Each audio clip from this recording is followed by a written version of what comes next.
ना हो तो रावण, कौरव और कंस को देख लो। चुप रहने से बड़ा कोई जवाब नहीं और माफ कर देने से बड़ी कोई सजा नहीं। जिस मनुष्य के पास सब्र की ताकत है, उस मनुष्य की ताकत का कोई मुकाबला नहीं कर सकता। हमारी व्यर्थ की चिंता और मन का भय एक ऐसा रोग होता है जिससे हमारी आत्मीय शक्ति बिखर जाती है। मनुष्य को जीवन की चुनौतियों से भागना नहीं चाहिए और ना ही भाग्य और ईश्वर की इच्छा जैसे बहानों का प्रयोग करना चाहिए।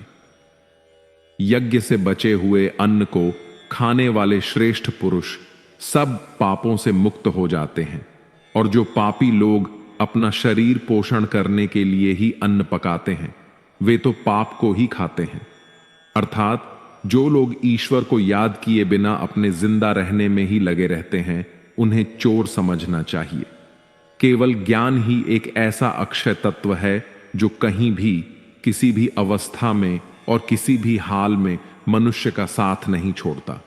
धरती पर जिस प्रकार मौसम में बदलाव आता है, उसी प्रकार जीवन में भी सुख दुख आता जाता रहता है।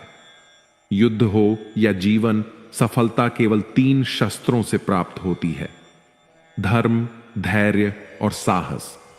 कोई भी मनुष्य अपने जन्म से नहीं बल्कि अपने कर्मों से महान बनता है। कुछ पाना है तो खुद पर भरोसा कीजिए, क्योंकि सहारे कितने भी सच्चे और अच्छे क्यों ना हो, साथ छोड़ ही जाते हैं। मित्र गरीब है या अमीर, यह मायने नहीं रखता, बल्कि वह आपके बुरे समय में आपका साथ कितना देता है, यह मायने रखता है। धर्म चाहे जो भी हो, अच्छे इंसान बनो, हिसाब हमारे कर्म का होगा, धर्म का नहीं। खुशी के लिए काम करोगे तो खुशी नहीं मिलेगी, लेकिन खुश होकर काम करोगे तो खुशी जरूर मिलेगी। जब आप दूसरों के लिए अच्छा चाहते हैं तो वही अच्छी चीजें आपके जीवन में भी वापस आती है। यही प्रकृति का नियम है।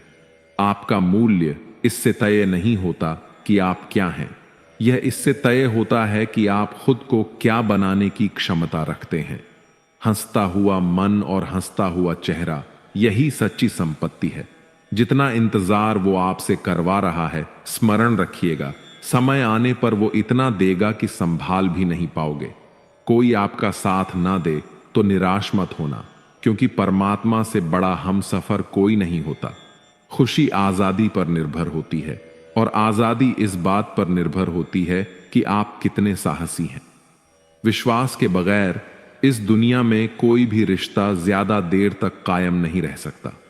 यदि किसी भूल के कारण कल का दिन दुख में बिता है, तो उसे याद करके आज का दिन व्यर्थ ना करें। बहुत से ऐसे लोग हैं जो कर्म करते हुए ही परम सिद्धि को प्राप्त हुए थे। जनक इत्यादि ज्ञानी जन भी आसक्ति रहित कर्म द्वारा ही परम सिद्धि को प्राप्त हुए थे। इसलिए मनुष्य को हमेशा अच्छे कर्म करने चाहिए और फल की अभिलाषा से दूर रहना चाहिए। हे अर्जुन, मेरा इन तीनों लोकों में ना तो कुछ कर्तव्य है और ना ही मुझे कोई वस्तु प्राप्त करने योग्य है, फिर भी मैं कर्म करते हुए अपने कर्तव्य का निर्वाह करता हूं। श्री भगवान कहते हैं, हे पार्थ, यदि मैं कर्मों को करने में सावधानी न बरतूं तो बड़ा अनर्थ हो जाएगा, क्योंकि मनुष्य सब प्रकार से मेरे ही मार्ग का अनुसरण करते हैं। इस दुनिया में हारे हुए इंसान की और तकलीफ में पड़े हुए इंसान की कोई मदद नहीं करता, और अगर कोई इंसान थोड़ा सा सफल हो जाए तो उससे कोई खुश नहीं होता। इसलिए अपना दुख किसी को बताओ मत और अपनी खुशी किसी के आगे जतातो मत। मनुष्य का आहार हमेशा सात्विक और संतुलित होना चाहिए। जिस इंसान को यह समझ नहीं कि क्या खाना चाहिए, कितना खाना चाहिए, कहाँ खाना चाहिए और कैसे खाना चाहिए, वह परमात्मा को कभी नहीं पा सकता। जो मंदबुद्धि मनुष्य सिर्फ दिखावे के लिए कहता है कि उसने समस्त इंद्रियों को वश में कर लिया है, परंतु वह मन ही मन उन इंद्रियों के विषयों का चिंतन करता रहता है, वह मनुष्य मिथ्याचारी अर्थात दंभी कहा जाता है।